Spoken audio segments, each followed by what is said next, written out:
శ్రీ గురుభ్యో నమః.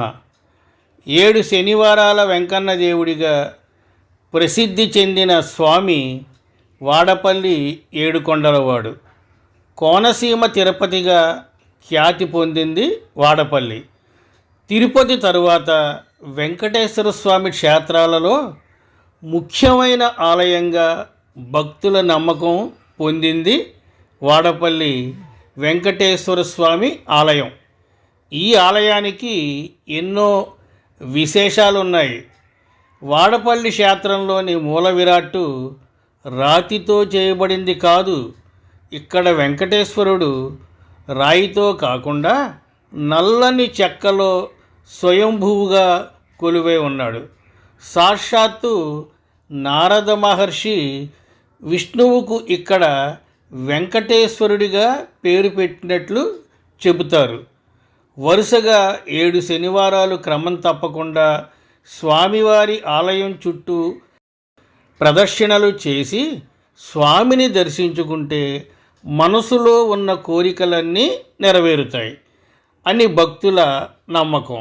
అందువల్లే ఈ క్షేత్రానికి శనివారాల్లో వేల సంఖ్యలో భక్తులు తరలివస్తూ ఉంటారు.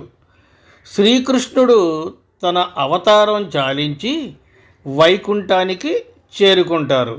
దీంతో ద్వాపరయుగం ముగిసి కలియుగం ప్రారంభమవుతుంది. కలియుగంలోని ప్రజలు దైవచింతన మరిచిపోయి డబ్బు సంపాదనపై ఎక్కువ దృష్టి సారిస్తూ ఉంటారు. దీంతో భూమండలంపై పాపాలు పెరిగిపోతూ ఉంటాయి. ఈ విషయమై మునులు తీవ్రంగా భయపడతారు. నారదుడి ఆధ్వర్యంలో వైకుంఠానికి వెళ్ళి ఈ భూమండలంపై జరుగుతున్న విషయాలను విష్ణువుకు తెలియజేసి ప్రజలను చెడు మార్గం వైపు వెళ్లకుండా రక్షించవలసిందిగా వేడుకుంటారు. దీంతో వారికి విష్ణువు అభయమిస్తాడు. ఈ కలియుగంలో తాను కలియుగ దైవంగా వెలసి నిత్యం ప్రజలతో పూజలు అందుకుంటానని చెబుతాడు. దీనివల్ల మనుషులలో భక్తిభావం పెరుగుతుందని అభయమిస్తాడు. వాడపల్లిలో స్వయంభువుగా వెలుస్తానని వారికి వివరిస్తాడు. దీంతో మునులు సంతోషంతో అక్కడ నుండి వెనుతిరుగుతారు. కొన్ని రోజుల తరువాత వాడపల్లి వద్ద ఉన్న గౌతమి నదిలో ఒక చందనం పెట్టె తీరం వైపు వస్తున్నట్లు కనిపిస్తుంది. అయితే దానిని గుర్తించి తీసుకురావడానికి వెళితే నదిలో ఆ పెట్టె కనిపించదు. చివరికి వాడపల్లి గ్రామంలో ఒక వృద్ధ బ్రాహ్మణుడి కలలో ఆ పెట్టెలో మహావిష్ణువు లక్ష్మీ సమేతుడై ఉన్నాడని, శుచిగా వెళితే కనిపిస్తాడని వినిపిస్తుంది. దీనితో ఆ తీరంలో ఉన్న ప్రజలు మంగళ స్నానాలు చేసి నదిలోకి వెళితే ఒక పక్షి నీడలో ఉన్న పెట్టె కనిపిస్తుంది. భక్తి శ్రద్ధలతో ఆ పెట్టెను ఒడ్డుకు చేరుస్తారు. దానిని తెరిచి చూడగా అందులో శంఖం, చక్రం, గదతో పాటు లక్ష్మీదేవితో శ్రీ మహావిష్ణువు కనిపిస్తాడు.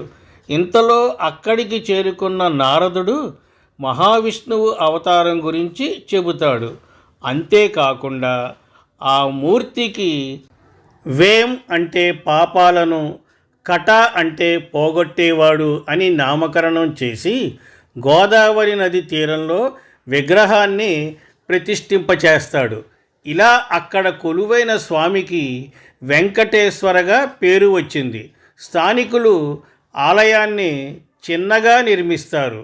అయితే కాలక్రమంలో ఈ దేవాలయం నదిలో మునిగిపోతుంది. ఇది ఇలా ఉండగా ఈ ప్రాంతంలో పెనుబోతుల గజేంద్రుడు అనే క్షత్రియుడు ఉండేవాడు. అతడు చాలా ఓడలకు అధిపతి. ఒకసారి తుఫాను సంభవించి అతని ఓడలన్నీ సముద్రంలో ఎక్కడికో కొట్టుకుపోయాయి. దీంతో తన ఓడలు సురక్షితంగా ఒడ్డుకు తీసుకువస్తే నదిలో మునిగిపోయిన దేవాలయంలోని విగ్రహాన్ని తిరిగి ఒడ్డుకు చేర్చి దేవాలయాన్ని నిర్మిస్తానని మొక్కుకుంటాడు. తుఫాను వెలిశాక ఓడలు భద్రంగా ఒడ్డుకు చేరాయి. దీంతో గజేంద్రుడు వాడపల్లిలో ప్రస్తుతం ఉన్న ఆలయాన్ని కట్టించాడని స్థానిక శాసనాలు చెబుతున్నాయి. వాడపల్లి శ్రీ వెంకటేశ్వర స్వామి నిలువెత్తు రూపం చూడగానే ఆకట్టుకుని తిరుమలేశాన్ని దర్శించిన అనుభూతి కలుగుతుంది. భారతదేశంలో అశేష భక్తజనం సందర్శించే ఆరాధ్య దేవాలయాలలో వాడపల్లి ఒకటి. ప్రతి ఏటా చైత్ర శుద్ధ ఏకాదశి నాడు శ్రీ స్వామివారి తీర్థం కళ్యాణోత్సవం వైభవంగా జరుగుతాయి.